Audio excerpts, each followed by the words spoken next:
everybody! How are you today? And welcome to the latest edition of Drew Mania Live. Nice to have you with us on this Thursday, the 6th day of September, the year 2018. And of course, this is yours truly, Andrew L. Perry.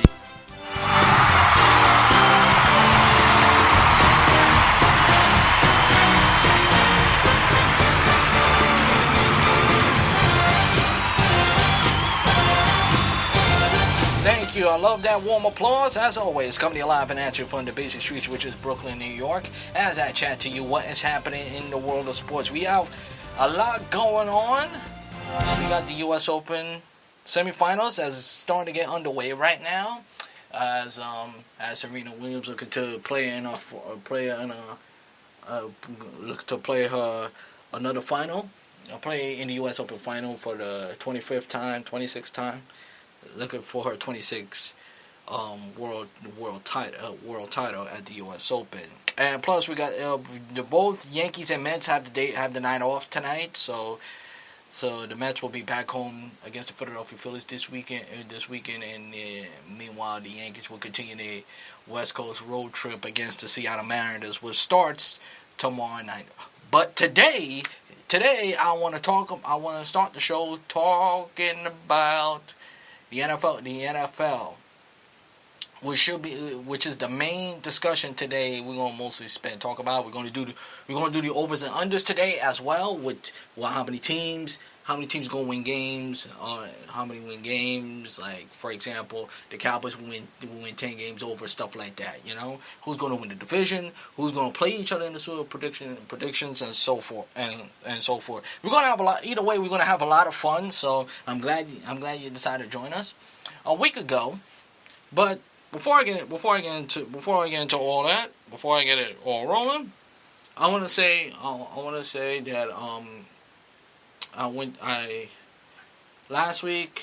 this week, I was kind of sad. I was kind of down and out yesterday because I didn't get a chance to go to the U.S. Open. You know, I didn't get a chance to go to the U.S. Open. I know some of you will be like, "Oh, who cares? Why you bringing it and mentioning it?" Because I want to go to the U.S. Open for the second time because the quarterfinal match was yesterday. Obviously, I want to watch Nadal and want to watch Nadal played yesterday. Played yesterday and played Tuesday and so forth. But the reason why I'm bringing this up, and I'm probably going all over the place and so forth. I really don't want to go because this week is the final week, obviously, of the U.S. Open, and I love the first when I went there last week. I gotta tell you, I had a blast. I really did. I really had a tremendous time. Yeah.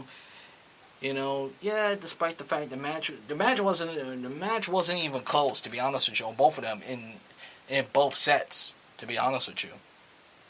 But I wanted to go there because I love. Even when I worked at the U.S. Open, I love the atmosphere. I love everything about the U.S. Open. And plus, it's something I've been wanting to go since I was a kid. And I finally got it. So, it finally came into fruition. So, I'm happy about that. So I'm so proud of myself and stuff like that. But last week, yesterday, it didn't happen, unfortunately. So, I emailed them saying this anyway. But it's already gone, so I have to let it go and so forth. So, it is what it is, but you know what? Hopefully, not to worry. There's always next year, right? All right. But as far as Tuesday, with the best match of the U.S. Open by far, and it's not even, and believe it or not, it's not even close. It's not Federer versus Hellman. It's Nadal versus Dominic Thiem. Teams. Yeah, teams. I'm pronouncing it correctly. Dominic Thiem. And it was a great match. It was a great match from the start. Rafael Nadal lost his first set. Then Nadal battled. And it wasn't good. Nadal realized when he lost that first set, I was like, shoot, he's gonna have it was gonna be a long night for him. But he Yeah, and the match ended until around 2 in the morning, and Nadal had dominated the tiebreaker. Dominated the tiebreaker when it was at 6-6, and Tim's to me had nothing to be ashamed of. I think Tim's have arrived as far as being around as a tennis player for years to come, because he battled. If you face a player like Nadal and Federer, even Novak Djokovic, and you're the lower seed or unranked, chances are it's going to be just straight. It's going to be, you're going to lose in straight sets, but not the case. He battled and battled and battled, and let's be honest. As much as I love Nadal, Nadal should have lost. Nadal was this close. I mean, an inch of a hair of losing that match. You know, we already lost Federer to Hillman. We don't need to lose Nadal, because we have Nadal or Federer. You know, those stadiums are going to continue to pack. You know, Djokovic not so much. Del Poco, he's pretty good too. But you need that star power guys who could put asses in seats. In the women, Serena's the only person that could put asses in seats. She's the only one. Maria Sharapova, not so much. But the women are coming a long way. They really have. Sloane Stephens, Allison Keys, Madison Keys, Naomi Osaka.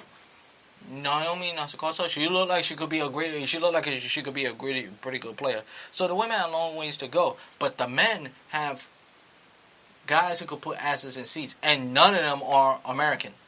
None. Which is, listen. America hasn't won. America is really down on as far as playing tennis. So what can you say? But that match with Nadal on Tuesday is the reason why I watch tennis, and the reason why I love it, because of matches like this, you know, you challenge yourself, and you gotta dig down deep and suck it up and prove why he's the best. Prove that you belong there. And in this case, Rafael Nadal proved, we already know he belongs here. We already know he's the greatest of all time. But he also showed you why you loved him. You love him. And that's why his grittiness and his determination and his fight is making why he was multiple champions and one of the greatest tennis players in the history. And my personal favorite as far as the tennis player goes.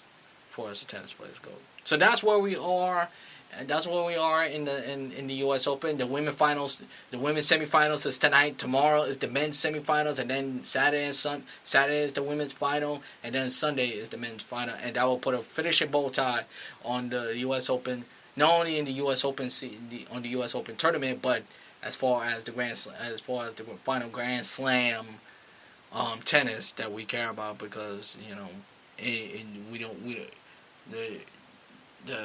it's not going to come back until Australian Open. We all know how that goes. But that's it. That's where we are as far as the tennis. Now, as far as baseball, we all know the Yankees lost 2 out of 3 to Oakland. It wasn't a pretty sight in the West Coast. The Yankees, I really got to pick it up a little bit. The only thing you have to worry about as far as as a Yankee fan, the only thing you got to worry about, I mean, major concerns, I understand that, but the only thing you got to worry about is securing that wild card spot.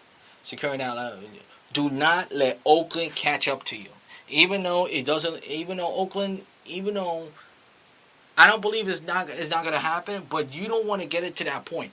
You just want to secure that wild card and let the rest follow and get ready for a wild card game because y'all not winning. Obviously, y'all not winning that division.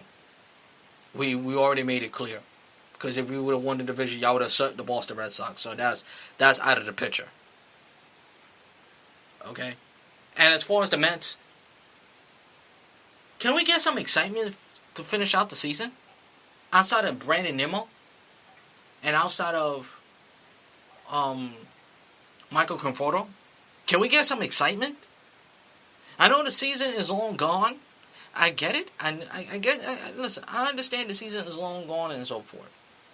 But can we get a little excitement? Just a little excitement. Just a little bit. Give you a reason to go to the. Give you a reason to put butts in at Citi Field. Just give them a reason. Just give them a reason. That's all. So that's as far as the AL East, as far as the NL East, I said that I thought for a week ago, I thought it was going to be interesting with the NL East between the Phillies and the Braves, and it looked like the more you watch, the more it looked like the Braves are going to run away with that division. But however, the NL West is looking very, very interesting. Even though the Mets won the rubber match, took 2 out of 3 from the Dodgers, but the Dodgers, the division going to look like it's going to come down to Colorado, Arizona, or the Dodgers. So, it looked like pretty much interesting as far as the NL West is concerned. Now on the American League West, the Astros pick up the pieces. They got